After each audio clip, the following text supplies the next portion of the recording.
Hi everybody, Debbie here from Easy Piano Styles, and today we're going to be doing a lesson on a left-hand technique that was used a lot during the ragtime stride period. Ragtime, you think of Scott Joplin or stride, maybe Jelly Roll Morton, Fats Waller.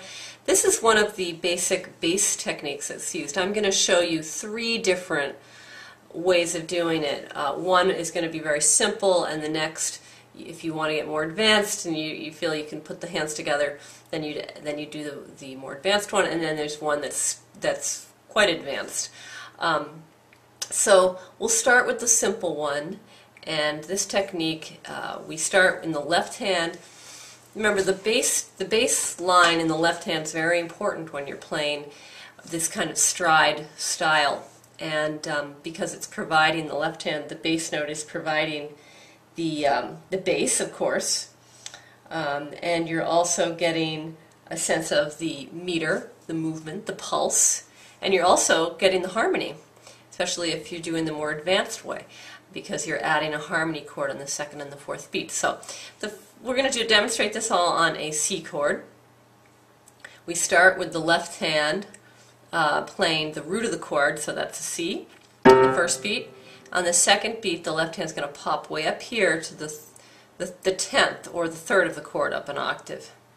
Okay, so we're up here, which would be an E, and then we jump down to the 5th on the third beat of the measure, which is a G, and then we go back up to the third, so it's this. So we get all parts of the chord, right? We get the root, the third, or the 10th, and the 5th. And that's squarely right on the beat. It's not in between, it's not syncopated at all. Now we're going to take a version of that a little more advanced, and we're going to go, instead of going up here, we're just going to play, this actually isn't all that much more difficult than what I just did.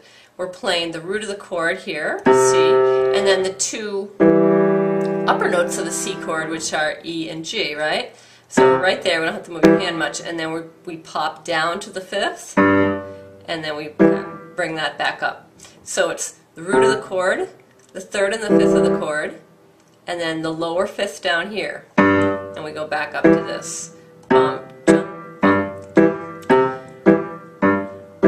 Most of the bass line in stride piano and ragtime piano is root to the 5th. Sometimes you go to the 3rd as a transition to the next chord, but most of the time it's root 5th or 5th root.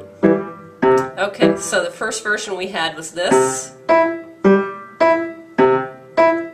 Second option is this. Okay, you ready for the more difficult one? That is, you play the root of the chord, and then you pop up here and play some inversion of the chord of a C chord. So we could play it like this, or we have the 3rd at the bottom, and the 5th and the root, or we could play it up here. So we could go like this, and then we play the 5th, and we go back to that chord. Whatever inversion you've chosen, whatever form of the chord that you're playing that you've chosen, just repeat that. Don't change that. It gets a little confusing. So you start with the root, and there's the C chord, and the 5th, and the C chord again, like that. So your left hand is really bouncing around. You got to know your chords for this, people. 1, 2, 3, 4, 1. Okay, so if I were to put this in a song, I'm just going to do it very slowly for this little light of mine. That's the easy version. Now we're going to an F chord.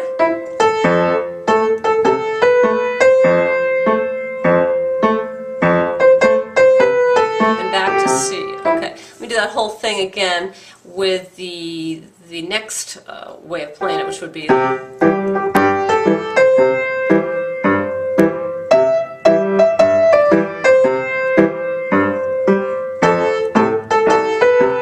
bring it up here so you can see it, and back to the C, and then the little more difficult moving up a notch would be, whoops,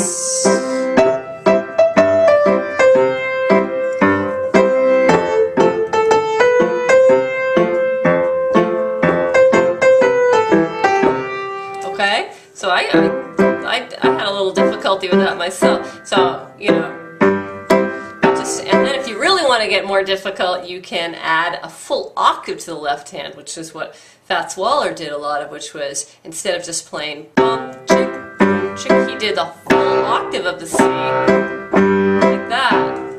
So your hand's really moving around. What you want to do is, of course, and I always say this, is to practice that left hand by itself. You really need to do that. And then you add the melody to it. And you're going to find, of course, that when you add the melody to it, that's a whole other ball game in terms of coordination with the left and the right hand. That's why the left hand needs to be totally secure and comfortable before you're adding the right hand, because usually the right hand melody has some syncopation to it, it's playing off the beat, and you need to be able to keep this is your foundation, right? It's providing the pulse, the bass, and the harmony. It's a lot that's happening down there. Okay, so there's another technique for you to use for the left hand. Have a great day.